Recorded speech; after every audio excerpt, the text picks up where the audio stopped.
അതിനുശേഷം അച്ഛനെ ആദ്യമായിട്ട് ആസാമിലേക്ക് കൊണ്ടുപോകും. അങ്ങനെയാണ് ഞങ്ങൾ വിൻസെൻഷൻ സഭയുടെ നോർത്ത് ഈസ്റ്റേൺ മിനിസ്ട്രികളിൽ ഏറ്റവും പ്രധാനപ്പെട്ട ഒരു സംഭവമായി മർഗരീത്ത എന്ന് പറയുന്ന പ്രതിസന്ധികൾ നിറഞ്ഞ ഒരു സ്ഥലത്ത് ഏകദേശം 3 വർഷങ്ങളോളം അടച്ചിട്ടിരുന്ന ഒരു പാരിഷ്, അവിടെ ഒരു പ്രശ്നമുണ്ടായിട്ട്, അപ്പോൾ അങ്ങനെ അവിടെ ഒരു സിസ്റ്ററിനെ കഴുത്തറുത്ത് കൊന്നിട്ടുള്ള ഒരു സ്ഥലമാണ്. അപ്പോൾ അങ്ങനെ കുറേ പ്രശ്നങ്ങളുള്ള സ്ഥലത്തേക്ക് ദൈവം നമ്മളെ നയിച്ചു. അവിടെ അത്ഭുതകരമായ ഒരു അഭിഷേകത്തിൻ്റെ കഥ ദൈവം ഒഴുകി. അവിടെ തുടക്കത്തിൽ തന്നെ ഞങ്ങൾ മധ്യസ്ഥ പ്രാർത്ഥന ഒഴുകി. കാരണം മധ്യസ്ഥ പ്രാർത്ഥനയേക്കാൾ വലുത് ശുശ്രൂഷയിൽ മറ്റൊന്നില്ല എന്ന ബോധ്യം ചെറുപ്പം മുതൽ ഉള്ളത് കൊണ്ട് മധ്യസ്ഥ പ്രാർത്ഥന നമ്മൾ ഒഴുകി. അവൾ മധ്യസ്ഥ പ്രാർത്ഥനയ്ക്ക് ഒരുക്കി.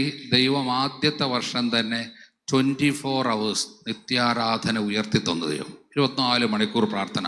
അതിന് ചേർന്ന ആളുകളെ, ശുശ്രൂഷകരെ ദൈവം ഒരുക്കുന്നു. നമ്മുടെ കൂടെ ഏകദേശം 100ഓളം യുവജനങ്ങൾ വന്ന് താമസിക്കുകയാണ്. അവരെ ഒരുക്കി അവർ മധ്യസ്ഥ പ്രാർത്ഥന 24 hours. അങ്ങനെ 2010 ഡിസംബർ 8 ആരംഭിച്ച മധ്യസ്ഥ പ്രാർത്ഥന, നിത്യാരാധന, അത് സൈലൻ്റ് പ്രാർത്ഥനയല്ല, പറഞ്ഞ് വചനം പറഞ്ഞ് ഏറ്റുപറഞ്ഞ് 2-3 പേർ എപ്പോഴും രാത്രിയും പകലും മുട്ടുകുത്തി അതുപോലെ മാറി മാറി എഴുന്നേറ്റ് നിന്നും കരങ്ങൾ ഉയർത്തിയും പ്രാർത്ഥിക്കുന്ന അന്ന് മുതൽ ഇന്ന് വരെ ആ പ്രാർത്ഥന അവിടെ നിന്നിട്ടില്ല. ഇപ്പോഴും നിൽക്കുന്നു. 24 hours നോൺ സ്റ്റോപ്പ് പ്രാർത്ഥന, മധ്യസ്ഥ പ്രാർത്ഥനയാണ്. അപ്പോൾ ആളുകൾക്ക് ഒത്തിരി എതിർപ്പ് അവിടെയും ഉണ്ടായി. അവിടെ ദൈവം അത്ഭുതകരമായ ഒരു കാര്യം ചെയ്ത് ഞാനിപ്പോൾ ഓർക്കുവാണ്. തുടക്കത്തിൽ 2010 ഒരു മനുഷ്യൻ, അവന് കെട്ടിയിട്ടിരിക്കുന്നതായിരുന്നു ഭ്രാന്തൻ. കാരണം പൈശാചിക പീഡയാണ്, ചങ്ങല കൊണ്ട് കെട്ടിയിട്ടിരിക്കുന്ന. അപ്പോൾ ഒരു സമയത്ത് ആശ്രമത്തിൽ ഞാൻ നോക്കിയ സമയത്ത് വോളണ്ടിയേഴ്സ് എല്ലാം ചിതറി ഓടുവാണ്. നോക്കിക്കഴിഞ്ഞ സമയത്ത് ഒരു ഭ്രാന്തനായൊരു മനുഷ്യൻ, ഭ്രാന്തൻ. അപ്പോൾ ആ അവൻ നഗ്നനാണ്, ചെറിയൊരു ഡ്രസ്സ് മാത്രമേ ഉള്ളൂ. കയ്യിൽ ചങ്ങല പൊട്ടിക്കിടപ്പുണ്ട്. അപ്പോൾ ചങ്ങല കൊണ്ട് കെട്ടിയിട്ടിരുന്ന മനുഷ്യനാണ്, അത് പൊട്ടിച്ചുകൊണ്ട് വന്നു. പിന്നെ കയ്യിലൊരു ശൂലമുണ്ട്. പിന്നെ മേത്തെല്ലാം കുറേ താവീജ് എല്ലാം കെട്ടിയിട്ടുണ്ട്. അങ്ങനെയാണ്, അലറുവാണ്. അപ്പം ഞങ്ങളുടെ ഗേറ്റിൻ്റെ മീതെ, അകത്തൊരു ഗേറ്റുണ്ട്, ആ ഗേറ്റിൻ്റെ മീതെ കയറിയിരിക്കുവാണ്. അപ്പം വളരെ ഭീകരമായ ഒരു ദൃശ്യമാണ് ഞാൻ ചെല്ലുന്ന സമയത്ത്. അപ്പം ഞാൻ കാസക്കിലായിരുന്നു, ശുശ്രൂഷയിലായിരുന്നു. അവൻ ചെന്നു. അപ്പോഴത്തേക്കും ഒത്തിരി ആളുകൾ. അപ്പോൾ ഇവനെ പിടിക്കാൻ വേണ്ടി, അവൻ വീട്ടിൽ നിന്ന് വിട്ടു പോന്നപ്പോൾ അവനെ പിടിക്കാൻ വേണ്ടി ഓടി വന്ന കുറേ ആളുകളുണ്ട്. അവർ ആശ്രമത്തിലേക്ക് അകത്തേക്ക് കയറാതെ പുറത്ത് ദൂരം നോക്കിയിരിക്കുവാണ്. അപ്പോൾ ഇവൻ എന്ത് ചെയ്യും? കാരണം ഇവൻ അക്രമാസക്തനാണ്, പിശാച് ബാധിതൻ, അക്രമാസക്തനായ ഒരു വ്യക്തിയാണ്. അപ്പോൾ ഈ മനുഷ്യൻ ഇങ്ങനെ അകത്തേക്ക് കയറി. അപ്പോൾ ഞങ്ങളുടെ മെയിൻ വലിയ ഹോളുണ്ട്, ആ ഹോളിൻ്റെ അകത്തേക്ക് ഓടിക്കയറി. അപ്പോൾ അതിൻ്റെ സൈഡിൽ ഒരു മധ്യസ്ഥ പ്രാർത്ഥനാലയത്തിൽ, കാരണം നമുക്ക് 6 ചാപ്പലുകളാണ് മർഗരീത്ത എന്ന് പറയുന്ന സ്ഥലത്തുള്ള ഡിവൈൻ റിട്രീറ്റ് സെൻ്ററിനുള്ളത്. അതിൽ ആ ചാപ്പലിൽ അവിടെയും പ്രാർത്ഥന നടന്നുകൊണ്ടിരിപ്പുണ്ട്. അപ്പോൾ ഇവൻ ഓടിച്ചെന്ന് അകത്തേക്ക് കയറി കഴിഞ്ഞാൽ അവിടെ ഇരിക്കുന്ന പിള്ളേരെല്ലാം ഭീകരമായിട്ട് പേടിക്കും. അപ്പം ഞാൻ ഓടി അകത്തേക്ക് ചെന്നു. അപ്പോഴത്തേക്ക് പലരും പറഞ്ഞു, പക്ഷേ ചെല്ലരുത്, കാരണം ഇവൻ്റെ കയ്യിൽ ഇതാണ് കുന്തം അതാണ്. അവിടെ ചെന്ന സമയത്ത് ഞാൻ പറഞ്ഞു, ഈശോയുടെ നാമത്തിൽ കൽപ്പിക്കുന്നു, വാ. ആ മനുഷ്യൻ നമ്മുടെ അടുത്തേക്ക് ഇങ്ങനെ വന്നു, അലറുവാണ്. വന്നിട്ട് ചെയ്തത് എന്താണെന്ന് ചോദിച്ചു കഴിഞ്ഞാൽ, ഈ ശൂലം കൊണ്ടുവന്നിട്ട് നേരെ നമ്മുടെ മുന്നേ അടിയറ വെച്ചു. എന്നിട്ട് ആ കയ്യിലുണ്ടായിരുന്ന താവീജെല്ലാം ഇങ്ങനെ വലിച്ചു പൊട്ടിച്ചെറിഞ്ഞു. അപ്പം ഞാൻ ഇങ്ങനെ സ്നേഹത്തോടെ ഇങ്ങനെ എഴുന്നേൽപ്പിച്ചു. ഒരു കുഞ്ഞാടിനെ പോലെ അങ്ങ് എഴുന്നേറ്റ് വന്ന് നമ്മളതിനെ പുറത്തേക്ക് കൊണ്ടുപോവാണ്. അപ്പം ഇവനോട് ഓടി വന്നവരെല്ലാം കണ്ടു. കാരണം ഏറെ വർഷങ്ങളായിട്ട് അനേകരെ മർദ്ദിക്കുകയും പീഡിപ്പിക്കും. കാരണം പുറത്തേക്ക് വന്നു കഴിഞ്ഞിട്ടുണ്ടെങ്കിൽ അവൻ പീഡിപ്പിക്കും ആളുകളെ. അവൻ അതുകൊണ്ട് കെട്ടിയിട്ടിരിക്കുന്ന പിശാച് ബാധിതനാണ്. ദൈവം സുഖപ്പെടുത്തി, കംപ്ലീറ്റ് ആയിട്ട് സുഖപ്പെടുത്തി. അത് കഴിഞ്ഞോടുകൂടി അനേകം പേരിൽ വിശ്വാസം വർദ്ധിച്ചു. അനേകം പേര് വന്നു തുടങ്ങി. ഈ മനുഷ്യൻ അത് കഴിഞ്ഞ് അടുത്ത ദിവസം നമ്മൾ കാണുന്നത് വളരെ ശാന്തനായിട്ട് ഒരു സൈക്കിളിൽ ഇവിടെ വന്ന്, അപ്പോൾ ഈശോയുടെ ഒരു സ്റ്റാച്ചു പുറത്തുണ്ടല്ലോ, അവിടെ ഇങ്ങനെ കൈ തൊട്ട് വന്നിങ്ങനെ പ്രാർത്ഥിച്ച് ഒക്കെ നിൽക്കുന്നവൻ്റെ ഓർമ്മ എനിക്കിപ്പോഴും ഉണ്ട്. ഞാൻ പറഞ്ഞു വന്നത്, ആ അഭിഷേകത്തിൻ്റെ നദി അനേകായിരങ്ങളെ സ്പർശിച്ച് അനേകായിരങ്ങൾ സാക്ഷികളാകുന്നത്, അവർ ശുശ്രൂഷകരാകുന്നത് നമ്മൾ കൺമുമ്പിൽ കാണുവാണ്. ഈ കഴിഞ്ഞ 2010 മുതൽ ഇപ്പോൾ വരെ അവിടെയുള്ള മധ്യസ്ഥ പ്രാർത്ഥനയുടെ അനന്തമായ യോഗ്യത അനേകം ആളുകളുടെ കുടുംബത്തിലേക്ക് കടന്നു ചെന്നു. ഇതിൻ്റെ എല്ലാം തുടക്കം എവിടെയാണെന്നറിയാമോ? ഈ ഈ നവീകരണത്തിൻ്റെ കൃപ നമുക്ക് വീട്ടിൽ കിട്ടിയതാണ് ചെല്ലുന്നത്, അതാണ് ഒഴുകുന്നത്. അപ്പോൾ പറഞ്ഞു വന്നത്, ഈ നദി ഇങ്ങനെ ഒഴുകിക്കൊണ്ടേയിരിക്കും. അത് കടന്നു ചെല്ലുന്നിടത്ത് എല്ലായിടത്തും ആളുകളെ നനച്ചുകൊണ്ടേയിരിക്കും. ഹല്ലേലൂയ! അത്ഭുതകരമായ ദൈവിക ഇടപെടലായിരുന്നു. അത് കഴിഞ്ഞപ്പോൾ കർത്താവ് എന്നെ ഒരുക്കി. 8-9 വർഷം പ്രാർത്ഥിച്ചൊരുക്കി. സന്ദേശം കർത്താവ് കിട്ടി. മണിപ്പൂരിലേക്ക് പോകണം എന്നുള്ളതായിരുന്നു. 2010 മുതൽ ഞങ്ങൾ അവിടെ മധ്യസ്ഥ പ്രാർത്ഥനയിൽ ഒരു ഗ്രൂപ്പിനെ മണിപ്പൂരിന് വേണ്ടി പ്രാർത്ഥിക്കും. ഇടയ്ക്കിടയ്ക്ക് ഇത് പ്രാർത്ഥിപ്പിക്കും. കർത്താവ് സന്ദേശമാണ് മണിപ്പൂരിലേക്ക് പോകുക. അന്ന് മണിപ്പൂരിനെക്കുറിച്ച് നമുക്ക് അധികം വലിയ ഒന്നുമില്ല. പക്ഷേ ഒരു കുടുംബം അവിടെ നിന്ന് അന്ന് പ്രാർത്ഥിക്കാൻ ആസാമിൽ നമ്മളുടെ അടുത്ത് വന്നപ്പോൾ മണിപ്പൂരിൻ്റെ അവസ്ഥയൊക്കെ അന്നും ഏറ്റവും കൂടുതൽ അച്ഛന്മാരെയൊക്കെ വധിക്കപ്പെട്ടിട്ടുള്ള സ്ഥലമാണ്, നമുക്കറിയാമല്ലോ. അപ്പോൾ ഞങ്ങൾ പ്രാർത്ഥിച്ചു തുടങ്ങി മണിപ്പൂരിലേക്ക്. അപ്പോൾ 2012 അവിടെ ചെന്ന് ബിഷപ്പിനോട് ചോദിച്ചു, ഇവിടെ വന്ന് ശുശ്രൂഷ തുടങ്ങട്ടെ. അപ്പോൾ പിതാവ് പറഞ്ഞു, ഇവിടുത്തെ അവസ്ഥ മോശമാണ്, ഇപ്പം നമുക്കൊരു ധ്യാനകേന്ദ്രം ഒന്നും തുടങ്ങാൻ പറ്റത്തില്ല. ഏതായാലും 2015 ആയപ്പോഴത്തേക്ക് നമുക്ക് അവിടെ നിന്ന് ഇൻവിറ്റേഷൻ കിട്ടി വിൻസെൻഷൻ സഭയ്ക്ക്. അപ്പോൾ നമ്മളവിടെ ചെന്നു. പക്ഷെ തുടങ്ങാൻ സാധിക്കാത്ത സാഹചര്യങ്ങൾ, കാരണം പല ട്രൈബ്സ് ആണല്ലോ, ഓൾമോസ്റ്റ് 30-ലധികം ട്രൈബുണ്ട്. അപ്പോൾ തമ്മിലുള്ള ബുദ്ധിമുട്ടുകളുണ്ട്. അപ്പോൾ നമുക്ക് ഒരു സ്ഥലത്ത് തുടങ്ങിക്കഴിഞ്ഞ് കഴിഞ്ഞാൽ മറ്റൊരു എതിരാകുന്നു. അങ്ങനെ കുറേ പ്രശ്നങ്ങളുള്ള സ്ഥലമാണ്. അപ്പോൾ നമ്മൾ പ്രാർത്ഥിച്ചു തുടങ്ങി. പിന്നീട് പോയി പ്രാർത്ഥിച്ച് 2017 ആയപ്പോഴേക്കും സലേഷ്യൻ ഡോൺ ബോസ്കോ അച്ഛന്മാർ എന്നെ സമീപിച്ചിട്ട്, അവിടുത്തെ പ്രോൺഷാൾ അച്ഛൻ പറഞ്ഞു, അച്ഛന്മാർക്ക് വിൻസെൻഷൻ സഭയ്ക്ക് ഇവിടെ ധ്യാനകേന്ദ്രം തുടങ്ങാൻ ആഗ്രഹമുണ്ടെന്ന് കേട്ടു. വേണമെങ്കിൽ ഞങ്ങൾ സ്ഥലം തരാം. ഒരു 20 ഏക്കർ സ്ഥലം ഞങ്ങളുടെ നോവിഷ്യേറ്റ് 2001 3 അച്ഛന്മാരെ നോയ്സസിൻ്റെ മുമ്പിൽ വെച്ച് വെടിവെച്ച് വന്നതാണ്. അപ്പോൾ അന്നത് ഉപേക്ഷിച്ച ആ സ്ഥലമാണ്. അപ്പോൾ അങ്ങനെ കിടക്കുവാണ്. ഒരു നോവിഷ്യേറ്റ് ഹൗസുണ്ട്, വലിയൊരു ആശ്രമം, അതുപോലെ 20 ഏക്കർ സ്ഥലം. അത് ഇംഫാൽ എയർപോർട്ടിൻ്റെ ഏകദേശം 22 കിലോമീറ്റർ അവിടെ നിന്നുള്ളൂ. ഇംഫാൽ വാലിയിലാണ്. അപ്പോൾ അവിടെ ധ്യാനകേന്ദ്രം തുടങ്ങാം. ഏറ്റവും പ്രധാനപ്പെട്ട നല്ലൊരു സ്ഥലമാണല്ലോ എന്ന് വിചാരിച്ചു നമ്മൾ. അപ്പോൾ അത് ഏറ്റെടുക്കാൻ വേണ്ടി ഞാൻ ആസാം ഉപേക്ഷിച്ച് 2017 ഡിസംബറിൽ മണിപ്പൂരിലേക്ക് ചെല്ലുവാണ്. സഭ എന്നെ അയച്ചു. മണിപ്പൂരിൽ മിനിസ്ട്രിക്ക് വേണ്ടി ആദ്യം ചെല്ലുവാണ്. അപ്പോൾ നമ്മുടെ കയ്യിൽ സ്ഥലമുണ്ട്. അപ്പം സലേഷ്യൻ റെക്ടർ മേജർ റോമിൽ നിന്ന് എഴുതി തന്നു, ഇത് വിൻസെൻഷൻ സഭയ്ക്ക് തന്നിരിക്കുന്നു, യു ക്യാൻ സ്റ്റാർട്ട് മിനിസ്ട്രി. അപ്പോൾ അങ്ങനെയാണ് ചെല്ലുന്നത്. അപ്പോൾ നാം ചെന്ന് കഴിഞ്ഞപ്പോൾ നമുക്ക് വളരെ ആകാംക്ഷയോടെ സന്തോഷത്തോടെ ഏറെ പ്രാർത്ഥിച്ചൊരുങ്ങിയാണ് ചെല്ലുന്നത്. ഒത്തിരി പ്രാർത്ഥിച്ചൊരുങ്ങി. കാരണം മണിപ്പൂരിൽ മിനിസ്ട്രി ഉയർത്തുക എന്നുള്ള ആഗ്രഹത്തിന് വേണ്ടി പ്രാർത്ഥിച്ചൊരുങ്ങിയാണല്ലോ ചെല്ലുന്നത്. അപ്പോൾ ചെന്ന് കഴിഞ്ഞപ്പോഴത്തേക്കും പെട്ടെന്ന് ഒരു വലിയൊരു പ്രതിസന്ധി. ഒരു MLA, പുള്ളി മിനിസ്റ്റർ കൂടിയാണ്. പുള്ളി ആ സമയത്ത് അവിടുത്തെ വനവകുപ്പിൻ്റെ മന്ത്രിയാണ്. അപ്പം അദ്ദേഹം ഈ ലാൻഡ് കണ്ണുവച്ചിരിക്കുവാണ്. 20 ഏക്കറോളം സ്ഥലം, അതെല്ലാം പൈൻ ട്രീസ് നിറഞ്ഞു നിൽക്കുവാണ്. അന്ന് നമുക്ക് പൈൻ സാപ്ലിങ്സ് കിട്ടിയതുകൊണ്ട് അന്ന് ഒത്തിരി വർഷങ്ങൾക്ക് മുമ്പ് അവർ നട്ടുവെച്ചു. ഇപ്പോൾ അതെല്ലാം വലുതായി. അപ്പോൾ ഗവൺമെൻറ് ഒരു ദേശം വെച്ചിരിക്കുവാണ്. ഇപ്പോൾ ഈ സാപ്ലിങ്സ് പൈൻ ട്രീ നിറഞ്ഞു നിൽക്കുന്നത് കൊണ്ട് ഇത് വനഭൂമിയായിട്ട് പ്രഖ്യാപിച്ചിരിക്കുകയാണ്. അപ്പോൾ നമുക്ക് പിന്നീട് അത് ഏറ്റെടുക്കാൻ പറ്റാത്ത വിധത്തിൽ, കാരണം ഇദ്ദേഹത്തിന് പേഴ്സണലായിട്ട് ഇത് ഏറ്റെടുക്കാനുള്ള ഉദ്ദേശമുള്ളത് കൊണ്ടാണ് ഗവൺമെൻറ്റും അതിനെ സപ്പോർട്ട് ചെയ്തു. നമ്മളതിനെതിരായിട്ട് കേസിന് പോകാൻ നോക്കി. അന്നേരം അവസാനം ആർച്ച് ബിഷപ്പും നമ്മളോട് പറഞ്ഞു, father Bobby, you leave it, നമുക്കത് ഗവൺമെൻറ്റിനോട് യുദ്ധം ചെയ്ത് മേടിക്കേണ്ട കാര്യമില്ല. സോ അത് നമുക്ക് വീണ്ടും വലിയ പ്രശ്നം. അപ്പം ഐ വാസ് സോ സാഡ്. ഞാൻ ഒത്തിരി ദുഃഖിതനായി. കാരണം നമ്മൾ ഓൾറെഡി നമ്മുടെ സ്വപ്നത്തിൽ നമ്മൾ അവിടെ ധ്യാന ശുശ്രൂഷകൾ തുടങ്ങിക്കഴിഞ്ഞു. അതിനെ നമുക്ക് ഉപേക്ഷിക്കേണ്ടി വന്നു. അപ്പോൾ നമ്മളത് ഉപേക്ഷിച്ചു കംപ്ലീറ്റ് ആയിട്ട്. എന്നിട്ട് ബിഷപ്പ് ഹൗസുകളിൽ താമസിക്കുവാണ്. ഇനി എന്താണ് ചെയ്യേണ്ടത്, എങ്ങോട്ടാണ് പോകേണ്ടതെന്ന് അറിയത്തില്ല. ആ സമയത്ത് ഒരു കുക്കി എന്ന് പറയുന്ന ട്രൈബിലെ ഒരു ചീഫ്, അദ്ദേഹം ബപ്റ്റിസ്റ്റ് ആയിരുന്നു. ഡിവൈനിലൊക്കെ വന്ന് ധ്യാനം കൂടിക്കഴിഞ്ഞ് അദ്ദേഹം കാത്തലിക് ആയതാണ്. അദ്ദേഹം ആ വില്ലേജിലേക്ക്, അതിൻ്റെ രാജാവാണ്, ഒരു വില്ലേജിൻ്റെ ചീഫാണ്. തൻ്റെ വില്ലേജിൽ 20 ഏക്കർ സ്ഥലം നമുക്ക് വാഗ്ദാനം ചെയ്തു. നല്ലൊരു സുന്ദരമായൊരു സ്ഥലം, അതും ഇംഫാൽ വാലിയിലാണ്. കേൾക്കുക. അപ്പോൾ അവിടത്തേക്ക് നമ്മൾ ശുശ്രൂഷ തുടങ്ങാൻ വേണ്ടി ചെല്ലുവാണ്. അപ്പോൾ നമ്മൾ പ്രാർത്ഥിച്ചൊരുങ്ങി. 2017 ഡിസംബറിലെ കാര്യമാണ്. ഇപ്പോൾ ജനുവരി ആയപ്പോഴേക്ക് നമ്മളതെല്ലാം റെഡിയാക്കി ബ്ലെസ്സിങ് ലാൻഡ് നമ്മൾ ഏറ്റെടുക്കുവാണ്. വിൻസെൻറ്റ് സഭയ്ക്ക് ആ ലാൻഡ് തരുവാണ്.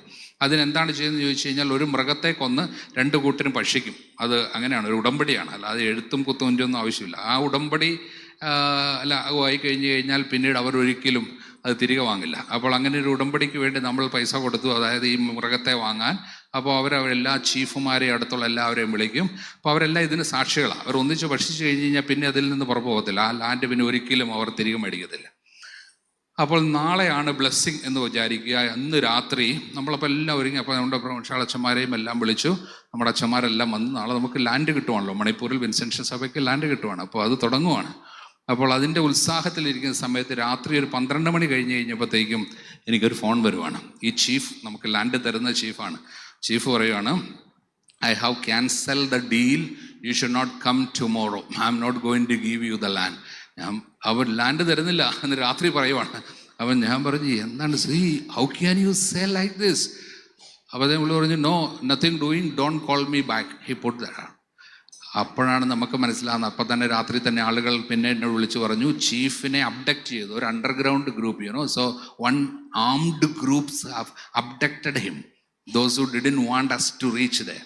അവർ ഇങ്ങനെ തോക്കിൻ്റെ കീഴിൽ നിന്നിട്ടാണ് ഈ മനുഷ്യനെ കൊണ്ട് പറയിപ്പിക്കുന്നത്.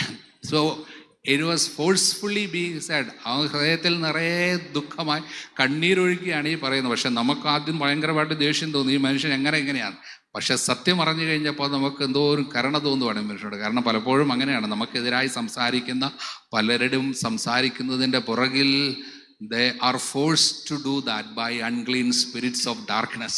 അങ്ങനെയാണ് ഈ ലോകത്തിൻ്റെ അധിപന്മാർ പലരെയും ഇങ്ങനെ അടിമകളാക്കി അവരെ കൊണ്ട് സംസാരിപ്പിക്കുന്നതാണ്. അപ്പം നമ്മൾ അവരെ ശത്രുവായിട്ട് കണക്കാക്കരുത് എന്നുള്ളതാണ്. ശത്രു ആരാണ് നമ്മൾ മനസ്സിലാക്കണം. അപ്പോൾ നമുക്ക് സത്യം മനസ്സിലാക്കി കഴിഞ്ഞ് കഴിയുമ്പോഴത്തേക്കും we were so sad.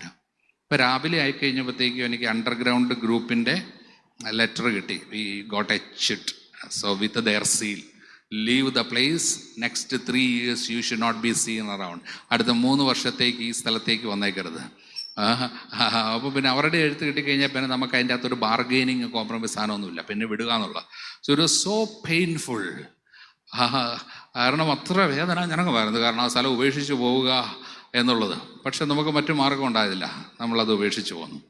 അങ്ങനെ 2018 മുഴുവൻ, ഒരു വർഷം മുഴുവൻ ഒരു മലമുകളിൽ നമുക്കൊരു സ്ഥലം കിട്ടി.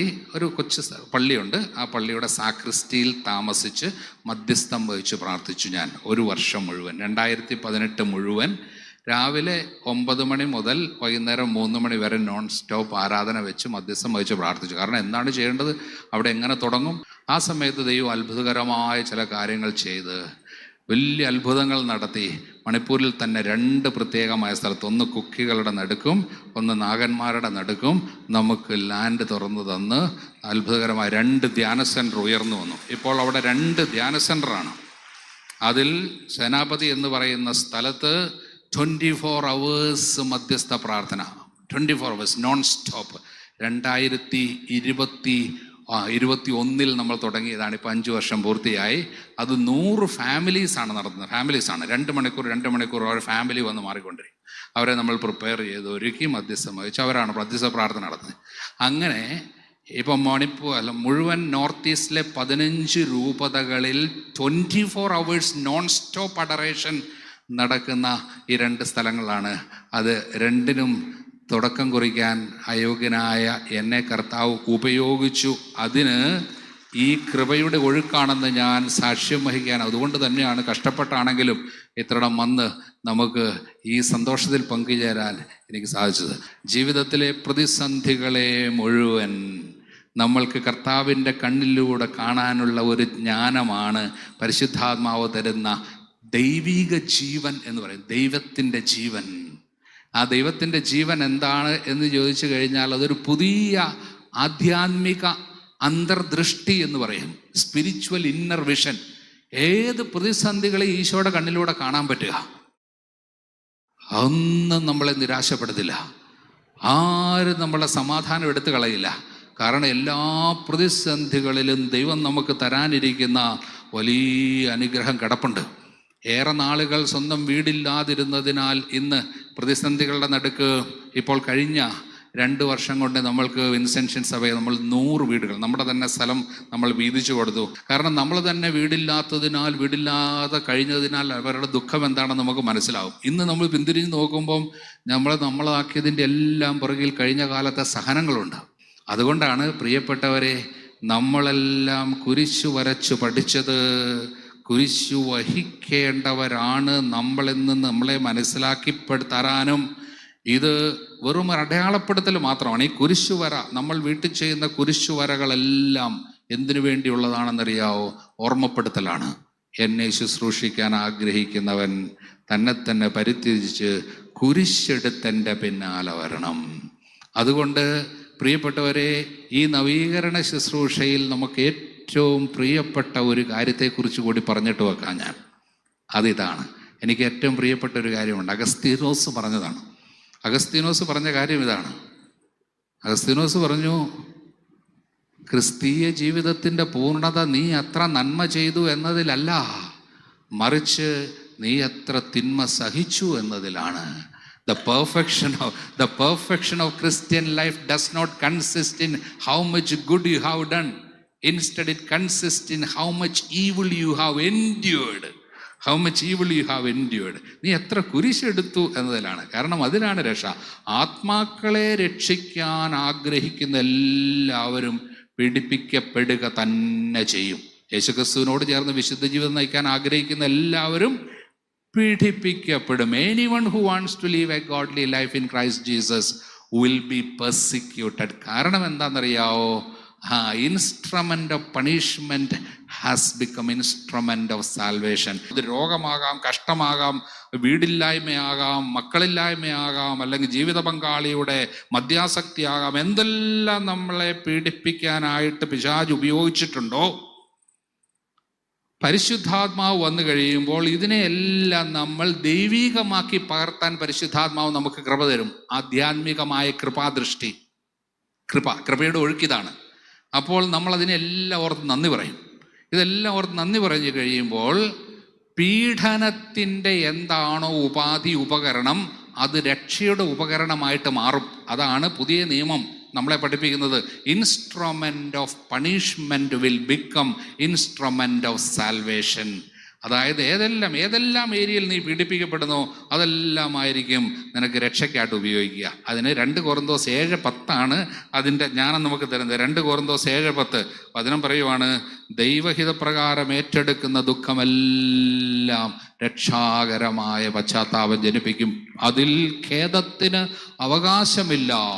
പക്ഷെ ലൗകികമായ ദുഃഖം നാശത്തിലേക്കും മരണത്തിലേക്കുമാണ്. ലൗകികമായ ദുഃഖം മരണത്തിൽ കലാശിക്കുന്നു. Worldly sorrow leads to death, godly sorrow leads to salvation. Godly sorrow എന്താണെന്നറിയാവോ? ജീവിത ദുഃഖങ്ങളെ ഈശോ എടുത്തതുപോലെ എടുക്കാൻ പറ്റുക. അവൻ കരങ്ങളിൽ അപ്പം എടുത്ത് കൃതജ്ഞതാ സ്തോത്രം ചെയ്തു. ഈ അപ്പം എന്താണ്? അവൻ്റെ ശരീരമാണ്. ശരീരത്തിൽ അവൻ ഏറ്റെടുക്കാനിരിക്കുന്ന മുറിവുകളാണ്, വേദനകളാണ്, ഏതാനും നിമിഷങ്ങൾക്കുള്ളിൽ അറസ്റ്റ് ചെയ്യപ്പെടാനുള്ളതാണ്. അവനറിയാം തനിക്ക് സംഭവിക്കാനിരിക്കുന്നത്. ശരീരത്തിൽ പീഡയേൽക്കാത്ത 1 ഇഞ്ച് പോലും ഉണ്ടാകില്ല എന്നറിയാം.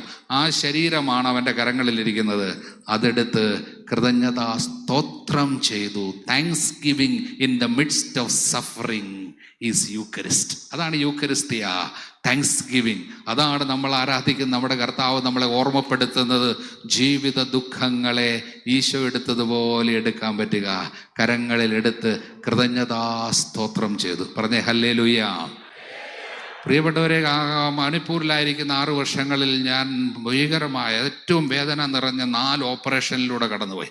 ആ സമയത്തെല്ലാം നമ്മുടെ മനസ്സിൽ ഇതുണ്ട്, അന്ധകാരത്തിൽ മറിഞ്ഞിരിക്കുന്ന നിധിയുണ്ട്. ഓരോ അന്ധകാരത്തിൽ ഇറങ്ങുമ്പോഴും നമ്മൾ ക്ലെയിം ചെയ്തുകൊണ്ടിരിക്കും, കർത്താവ് എന്തോ നിധിയുണ്ട്, അന്ധകാരത്തിൽ നിധിയുണ്ട്. കർത്താവ് പഠിപ്പിച്ചു, ബ്ലഡ് ഷെഡിൻ്റെ സ്ഥലത്ത് ഈ ജനത്തിന് അനുഗ്രഹമാകണമെങ്കിൽ നീ തന്നെ കടന്നു പോകണം. അപ്പോൾ നമ്മൾ ഓർത്തു, he himself suffered so that he can help those who are suffering. അവൻ തന്നെ പീഡ സഹിച്ചതിനാൽ പീഡ സഹിക്കുന്നവരെ സഹായിക്കാൻ അവന് സാധിക്കുമല്ലോ എന്ന വചനമുണ്ട്. പ്രിയപ്പെട്ടവരെ, സഹനാനുഭവങ്ങളിലൂടെ കടന്നു പോകാത്ത ആർക്കും അനേകം പേരെ രക്ഷിക്കുന്നതിന് ഉപകരണമാകാൻ പറ്റില്ല. കാരണം അതുകൊണ്ടാണ് ഈശോ പറഞ്ഞ് കുരിശെടുത്ത് വേണം എന്നെ ശുശ്രൂഷിക്കാൻ. എന്നെ ശുശ്രൂഷിക്കുക എന്ന് പറഞ്ഞാൽ എന്താ? അവൻ ചെയ്ത് ശുശ്രൂഷ ചെയ്യുക, അവൻ ചെയ്തെന്ന ആത്മാക്കളെ രക്ഷിക്കുക. ആരും നശിച്ചു പോകാതെ എല്ലാവരും ദൈവിക ജീവനിലേക്ക് കടന്നു വരണമെന്നാണ് അവൻ്റെ ആഗ്രഹം. അതിന് ആ ശുശ്രൂഷ ചെയ്യണമെങ്കിൽ നമ്മൾ ചെയ്യേണ്ടത്, നമ്മുടെ ഭാഗത്ത് നിന്ന് ചെയ്യേണ്ടത് കുരിശെടുക്കുക. കാരണം കുരിശിലേക്ക്, സഹനത്തിലേക്ക് ദൈവം ആ നിധി, രക്ഷയാകുന്ന നിധി, അത് ഇൻവെസ്റ്റ് ചെയ്തത് കുരിശിലാണ്. അതുകൊണ്ട് ആർക്കെല്ലാം ഇനി മറ്റുള്ളവർക്ക് രക്ഷയ്ക്ക് വേണ്ടി പ്രവർത്തിക്കാൻ ആഗ്രഹിക്കുന്നോ അവർക്കെല്ലാവർക്കും ഇത് ഏറ്റെടുത്തേ മതിയാവും. അതുകൊണ്ടാണ് പ്രിയപ്പെട്ടവരെ, മധ്യസ്ഥ പ്രാർത്ഥനയുടെ ഏറ്റവും വലിയ പങ്കാളി സഹനമാണ്.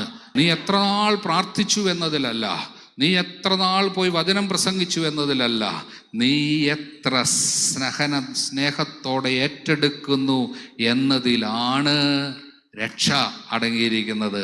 അതാണ് പൂർണ്ണത. ഇതാണ് പ്രിയപ്പെട്ടവരെ, ഇനി നമ്മൾ ഈ നവീകരണത്തിൽ നമ്മൾ നഷ്ടപ്പെട്ടു ഒരിക്കലും അനുവദിക്കാത്ത ഒരു വലിയ ബോധ്യം ഹൃദയത്തിൽ ചേർത്ത് നിർത്തണം. ഈ നവീകരണം എന്നത് പ്രതിസന്ധികൾ മാറാൻ അല്ലെങ്കിൽ അത്ഭുതങ്ങൾ നടക്കാൻ വേണ്ടി മാത്രമാകരുത് നമ്മൾ ശുശ്രൂഷ ചെയ്യുന്നത്, അല്ലെങ്കിൽ ധ്യാനത്തിന് പോകുന്നത്, പ്രസംഗിക്കുന്നത് അവൻ്റെ രോഗം മാറുന്നതിനും പ്രശ്നം മാറുന്നതിനും മാത്രമായിരിക്കരുത്. മറിച്ച് കൃപയ്ക്ക് മേൽ കൃപ എന്നുണ്ട്. അവൻ്റെ പൂർണ്ണതയിൽ നിന്ന് നാം കൃപയ്ക്ക് മേൽ കൃപ സ്വീകരിച്ചിരിക്കുന്നു. രോഗം മാറുക എന്നുള്ളത് ഒരു കൃപയാണ്. പക്ഷേ മാറാത്ത രോഗത്തെ അനേകം ആത്മാക്കളുടെ രക്ഷയ്ക്ക് വേണ്ടി സ്നേഹപൂർവ്വം ഉപയോഗിക്കാൻ പറ്റുക എന്നത് കൃപയ്ക്ക് മേൽ കൃപയാണ്. പറഞ്ഞേ ഹല്ലേലൂയ. ഒരു ധ്യാനത്തിന് പോയി ഒരു ജോലി കിട്ടി എന്നുള്ളത് ഒരു കൃപയാണ്. പക്ഷേ കിട്ടാതെ ഏറെ നാളായിട്ട് ജോലി കിട്ടാതെ ഇരുന്നിട്ട് ആ സഹനത്തെ എല്ലാ ദിവസവും സ്തോത്രം ചെയ്ത് ഉയർത്തി അനേകം ജോലിയില്ലാത്ത അനേകം ആളുകളുടെ ജീവിതത്തിലേക്ക് കൃപയെ കൊണ്ടെത്തിക്കുന്നതിന് ദൈവത്തിന് മുമ്പിൽ ഉപകരണങ്ങളാകുക എന്നത് കൃപയ്ക്ക് മേൽ കൃപയാണ്. അതിനെയാണ് എൻഡ്യൂറൻസ് എന്ന് പറയുക. അതിന് എൻഡ്യൂറൻസ്, സഹനശക്തി എന്ന് പറയുക. അപ്പോഴാണ് വചനം പറയുക, by your endurance you will save souls. ലൂക്ക 21:19. By your endurance you will save souls എന്നാണ് ഈശോ പറഞ്ഞത്. അതായത് നീ പ്രാർത്ഥന കൊണ്ട് ആത്മാക്കളെ രക്ഷിക്കുമെന്നല്ല പറഞ്ഞത്, മറിച്ച് പീഡനത്തിൽ ഉറച്ചു നിൽക്കുന്നതിലൂടെ നീ ആത്മാക്കളെ രക്ഷിക്കും എന്നുള്ളതാണ്. പീഡനങ്ങളിൽ ഉറച്ചു നിൽക്കുക. അതുകൊണ്ട് പ്രിയപ്പെട്ടവരെ, കുരിശു വരയ്ക്കാൻ നമ്മളെ പഠിപ്പിച്ച, പ്രാർത്ഥിക്കാൻ നമ്മളെ പഠിപ്പിച്ച, മധ്യസ്ഥം വഹിച്ച് പ്രാർത്ഥിക്കാൻ നമ്മൾക്ക് ട്രെയിനിങ് തന്ന ഈ നവീകരണം ഇനി നമ്മളെ നയിക്കേണ്ടത് കുരിശു വരയ്ക്കുന്നവർ മാത്രമായിരിക്കരുത് നാം എന്ന പൂർണ്ണ ബോധ്യത്തിലേക്കും, കുരിശു വഹിക്കാൻ തയ്യാറാകുന്നവരാണ് നാം എന്ന പൂർണ്ണ പ്രഖ്യാപനത്തിലേക്കുമാണ് നമ്മളെ നയിക്കേണ്ടത്. കുരിശു വഹിക്കുന്നവരാകണം. Are you ready to carry the cross? കുരിശ് ഏതെങ്കിലും തരത്തിൽ ഒഴിവാക്കാൻ വേണ്ടി മാത്രം നവീകരണത്തെ ഉപയോഗിക്കുന്ന ഒരു പ്രവണതയിലേക്ക്, അത്ഭുതങ്ങൾ തേടി മാത്രം ധ്യാന സെന്ററിലേക്ക് പോകുന്ന ഒരു പ്രവണതയിലേക്ക് എപ്പോഴോ നമ്മൾ നിപതിച്ചു പോകുന്നുണ്ടെങ്കിൽ അതിൽ നിന്ന് നമുക്ക് തിരികെ നടക്കണം. കർത്താവിലേക്ക് നടക്കണം. അവൻ്റെ പൂർണ്ണതയിലേക്ക് നടക്കണം. അവൻ ആഗ്രഹിക്കുന്നത് ഇതാണ്. You need endurance to do the will of God and receive what is promised. എബ്രായ ലേഖനം 10:35. അവൻ വാഗ്ദാനം ചെയ്തിരിക്കുന്നത് സ്വീകരിക്കുന്നതിന് നിങ്ങൾക്ക് വേണ്ടത് ധൈര്യം, സഹനശക്തി. ഇംഗ്ലീഷിൽ അത് വളരെ ബ്യൂട്ടിഫുൾ ആണ്. You need endurance to do the will of God and receive what is promise. What is promised is eternal life. അവൻ നമുക്ക് വേണ്ടി പറഞ്ഞിരിക്കുന്നത് ആത്മാവിൻ്റെ പൂർണ്ണ അഭിഷേകവും നിത്യജീവനെ, അതായത് ത്രിത്വത്തിൻ്റെ ജീവനിലേക്കുള്ള പങ്കുചേരലാണ് ഈ നിത്യജീവൻ എന്നതുകൊണ്ട്. ദൈവത്തിൻ്റെ ജീവൻ, ദൈവിക ജീവൻ തന്നെയാണ്. അതിനുവേണ്ടി നമ്മുടെ ഉള്ളിലേക്ക് കർത്താവ് ദാനമായി തരുന്ന ഈ പരിശുദ്ധാത്മാവ് നമുക്ക് തരുന്ന ഏറ്റവും വലിയ കൃപ എന്നുള്ളത് പീഡനത്തിൽ ഉറച്ചു നിൽക്കാൻ പറ്റുക എന്നുള്ളതാണ്. അന്ത്യകാലത്തിൻ്റെ ഏറ്റവും വലിയ അടയാളമായി നവീകരണത്തിൻ്റെ ഈ വലിയ നദിയെ കർത്താവ് നമുക്ക് തരുമ്പോൾ നമ്മൾ ഓരോരുത്തരും ഹൃദയത്തോട് ചേർത്ത് നിർത്തേണ്ട ഒന്നുണ്ട്. ഞാൻ ആത്മാക്കളുടെ രക്ഷയ്ക്ക് വേണ്ടി ഈശോയുടെ സഹനങ്ങളോട് ചേർത്ത് സഹിക്കാൻ ഞാൻ തയ്യാറാണെന്നുള്ള ബോധ്യവും ആ ഒരു നിർണയവും ആ ഒരു പ്രോമിസുമാണ് നമ്മൾ ഇന്ന് കൊടുക്കേണ്ടത്. ഈ അഭിഷേകം, കൃപയുടെ ഈ നദി അനേകം സ്ഥലങ്ങളിലേക്ക്, പ്രത്യേകിച്ച് സുവിശേഷത്തിൽ വിശ്വസിക്കാത്ത അനേകരുടെ ജീവിതത്തിലേക്ക് എത്തിച്ചു കൊടുക്കുന്നതിന് ദൈവം നമ്മളെല്ലാം ഉപകരണങ്ങളാക്കണം. അതിനുവേണ്ടി സഹനങ്ങൾ സ്നേഹപൂർവ്വം എടുക്കുന്ന ശുശ്രൂഷകർ, സഹനത്തിൽ പതറാത്ത ശുശ്രൂഷകർ, പീഡനത്തിൽ പതറാത്തവർ, പീഡനമുണ്ടെന്ന് കേട്ട് പേടിച്ചോടാത്തവർ, പീഡനമുണ്ടെന്ന് കേട്ട് പീഡിപ്പിക്കുന്നവരെല്ലാം കുറ്റപ്പെടുത്തുകയും ആ പാർട്ടി ഈ പാർട്ടി എല്ലാം തെറ്റാണ്, അവരൊക്കെ അധികാരത്തിൽ വന്നാൽ പീഡിപ്പിക്കും എന്നെല്ലാം പറഞ്ഞ് നമ്മൾ ഇങ്ങനെ കുറ്റപ്പെടുത്താതെ സ്നേഹത്തോടെ കർത്താവിൻ്റെ കണ്ണിലൂടെ ധൈര്യത്തോടെ ഇപ്പോൾ നടക്കുന്ന സാഹചര്യങ്ങളെ കണ്ടിട്ട് അന്ധകാരത്തിൽ മറഞ്ഞിരിക്കുന്ന നിധി അഭിഷേകമാണെന്ന് മനസ്സിലാക്കി അതിനെ സ്നേഹത്തോടെ എടുത്ത് സ്തോത്രം പറയാൻ പറ്റുന്ന ഒരു ജനത ആ ശുശ്രൂഷകരെയാണ് ദൈവം ആഗ്രഹിക്കുന്നത്. പറഞ്ഞേ ഹല്ലേലൂയ. അതുകൊണ്ട് എനിക്കായി നിശ്ചയിച്ചിരിക്കുന്നത് അവിടുന്ന് നിറവേറ്റും. അതിങ്ങനെയുള്ള പലതും അവൻ്റെ മനസ്സിലുണ്ടെന്നുള്ള ബോധ്യം നമുക്കുണ്ടാണ്. അതുകൊണ്ട് ഒരു പ്രശ്നം ഉണ്ടാകുമ്പോൾ, സാഹചര്യങ്ങൾ മാറുമ്പോൾ, രാഷ്ട്രീയ പ്രതിസന്ധികൾ ഉടലെടുക്കുമ്പോൾ എല്ലാം തീർന്നേ, അയ്യോ എല്ലാം നഷ്ടപ്പെട്ടു, ഇനിയുള്ളത് ഭയങ്കര പ്രശ്നമുള്ള സമയമാണ്, നമുക്കിനി നമുക്കൊന്നും ചെയ്യാൻ പറ്റത്തില്ല എന്ന് പറഞ്ഞ് നിരാശപ്പെടുന്നവരാകരുത്. മറിച്ച് പ്രതിസന്ധികൾ വരട്ടെ, അതിൻ്റെ നടുക്കാണല്ലോ അനേകം പേരെ രക്ഷിക്കാനുള്ള കൃപ ദൈവം വെച്ചിരിക്കുന്നത്. അതാണ് അന്ധകാരത്തിലെ നിധി. അതുകൊണ്ട് ഈ നിധി നമ്മൾ സ്വീകരിച്ച് അനേകം പേരെ രക്ഷിക്കാം.